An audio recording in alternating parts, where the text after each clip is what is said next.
Jai Hind. Today is the 16th of December 2021, a very special day. Today marks the 50th anniversary of India's victory over Pakistan. On this day, 50 years ago, our Army, Navy, and Air Force did something very remarkable. They defeated Pakistan on a two front war and created the new country of Bangladesh. Today, I'm going to tell you the story of one of the battles on the Western Front called the Battle of Asafwala, Fazilka. This is also the story of my father's action in the 1971 war at Fazilka. My father's career, just like most of the army officers, began at one of the training establishments. My father joined the officers training school at Madras in 1969, and after almost a year's training, he was commissioned into the Bombay Engineering Group of the Corps of Engineers on 6th of September 1970. To understand the role of my father's action, we need to understand what the sappers do in battle. The tasks of the sappers can be divided into three parts. One is mobility. Mobility is the removal of all natural and man made obstacles that lie in the path of our army's advance into the enemy territory. This includes removing the mines that are there in the ground, building bridges over water bodies so that troops can move, vehicles can move, supplies can move, tanks can move.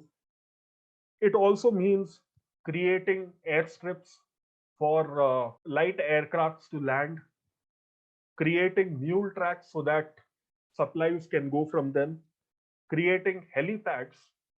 So all this comes under mobility. Another part of the task of the sappers is counter mobility.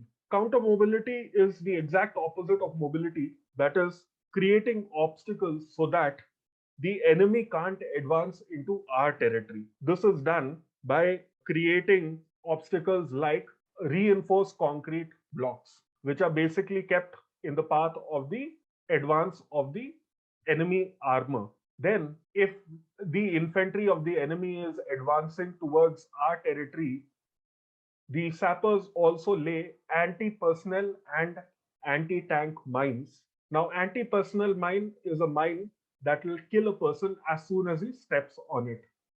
And an anti tank mine is a mine that will detonate as soon as a certain weight is put over that particular mine. Apart from all these mines, they also create some very, very complex pieces of engineering structures called anti tank defenses, like ditch cum bunds.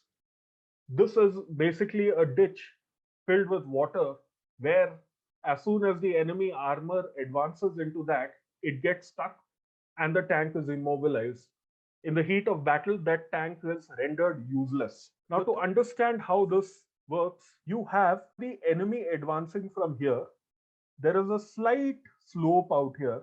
So, as soon as the tank gets inside the ditch, this ditch is filled with water, the tank gets stuck. This particular image, if you see how the tank is immobilized. Its gun is pointing at an angle from which it can't really fire at anyone accurately. And because it is stuck like this, it is not possible for the tank to come up. Unless there is another tank that comes and recovers this particular tank would not be fighting in this particular battle. So, by creating a structure like this, the Corps of Engineers ensures that the enemy armor is immobilized. The third part of the task of the engineers is survivability. They create structures like bunkers. Bunkers are fortified structures from where our forces can attack the advancing enemy. These are made out of concrete and have small holes from which our people can fire their machine guns, their automatic weapons on the advancing troops. They also create structures like underground command structures, underground hospitals. These are structures that can't be detected from above. So it looked just like a normal plain piece of land with a little bit of vegetation, a little bit of shrubs, trees, etc. They also create hospitals and medical aid stations which are totally underground. Not only this, they also create facilities by which water, potable water, can be provided to the soldiers. The sappers are the first to get into battle. They go in, they clear a path, they clear whatever minefields that are there, whatever obstacles the enemy has created, like reinforced concrete blocks. They will create a path from there from which our army can advance into the enemy's territory. And the sappers are the last to leave the battlefield. Once the war is over, it is the sappers' task to demine the entire area, ensure that the area is free from any explosives. In case if there is any enemy artillery shell that has fallen on the ground, which is still unexploded, it is the sapper's job to ensure that it is rendered safe. Preparation for the war. In August 1971, 652 Engineer Plant Company was tasked with making an underground corps headquarters at Kotkapura. Thus, they were moved to the border with Pakistan in Kotkapura. This underground corps headquarters was a strategic location, and this had a whole structure of defending bunkers around it. This was needed to protect the corps headquarters from any enemy advance. A corps headquarters is a strategic formation in any army, and it is commanded by a lieutenant general. The second in command of a corps is a major general. Thus, very senior army officers are a part of the corps. Apart from the lieutenant general and the major general, there is a whole bunch of officers starting from brigadiers, colonels, lieutenant colonels, majors, captains, lieutenants, and in those days, second lieutenants. There are also JCOs and Jawans who are a part of the corps doing various things that are needed to control the battle. So you needed to know where your troops are. So a corps would have multiple units under them. So to understand where each and every body of men were, you needed to have a map room, which was called an operations room. So the corps headquarters had a map room, a communication room. Although communications is the job of the signals in the army, the basic infrastructure needed to ensure that communication can be done, antennas can go up and all. This was the job of the Corps of Engineers. This Corps headquarters also had protection against air raids. Although this was the preparation for the war, around the 3rd of December, the war actually began. To understand any battlefield, it is important to understand the lay of the land, to understand where our troops are and where the enemy is. So, if you see out here, this particular map shows the Indian part of Punjab and the Pakistani part of Punjab. Now, this particular dark line out here signifies the international border. This area, Suleiman Key headworks, was a strategic position for the enemy.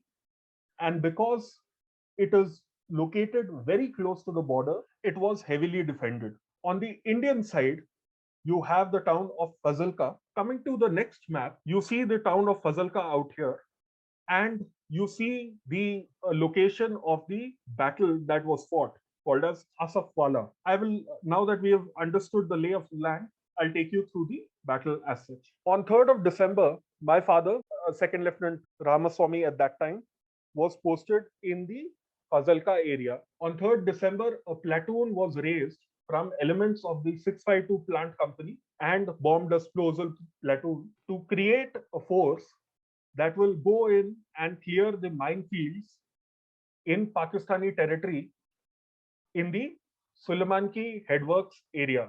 Now, you must understand that at this point of time, there was heavy artillery shelling going on, and the Corps of Engineers, whenever they go into the battle to clear minefields, the tool that they use is this that you see. This is called a mine prodder.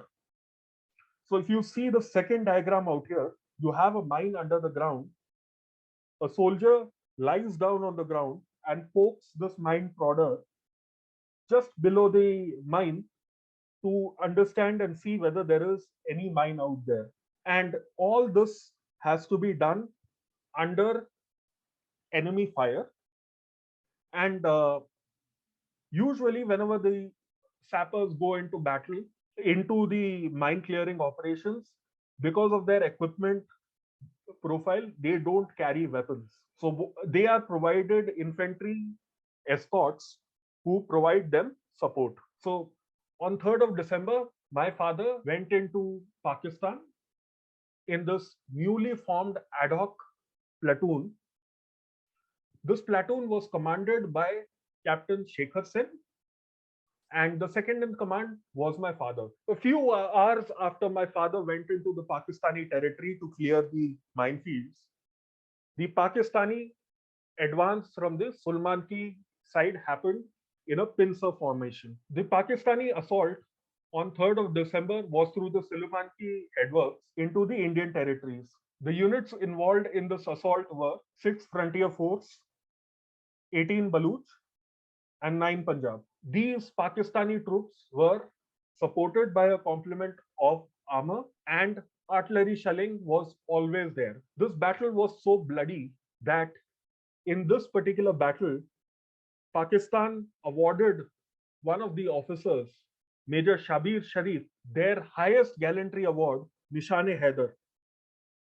Interesting fact, Shabir Sharif happened to be the elder brother of a guy called as Rahil Sharif, who would go on to become the Chief of Army Staff of the Pakistan Army. On the Indian side, as the Pakistanis were advancing into India, they met the brave soldiers of the 67 Infantry Brigade at a place called as Asafwala. This was a very, very small detachment of people, just about 268. And these 268 men fought an advance of 3 battalions. The troops on the Indian side who fought so gallantly were from the 4th Battalion of the Jat Regiment, the 15th Battalion of the Rajput Regiment, and 3rd Assam Regiment. This battle was so bloody that 82 brave soldiers died protecting Fazilka. In this battle, 1 Mahavir Chakra and 3 Veer Chakras were awarded to soldiers. So to understand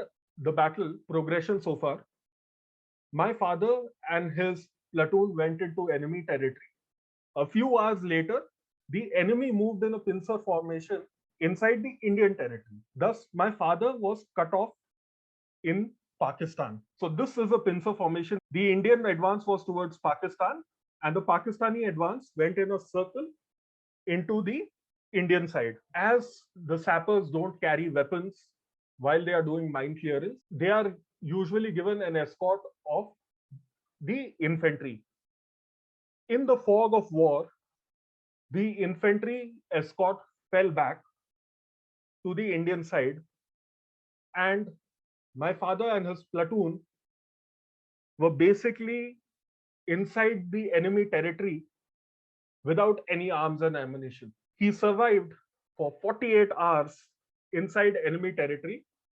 All this while, the enemy was in full force all over the area. They had probably carried enough food and water for a few hours.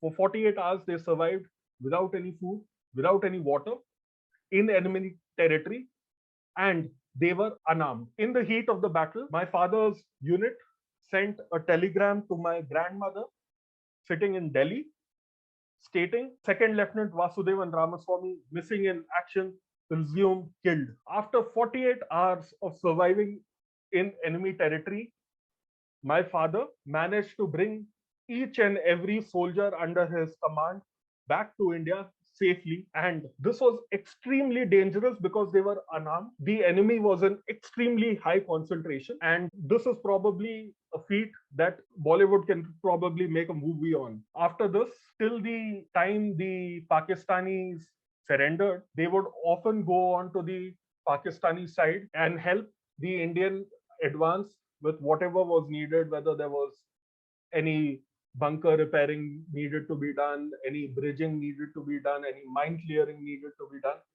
All this was done till the 17th of December when finally the hostilities ended. This is the story of my father, Lieutenant Colonel Vasudevan Ramaswamy. After the war, just like all the soldiers who fought in this war, my father was awarded the Pashchimi Star and the Sangram Medal. Today marks the 50th celebration of a war that my father fought in so bravely. Jai Hind. Happy Vijay Diwas to each and every one of you.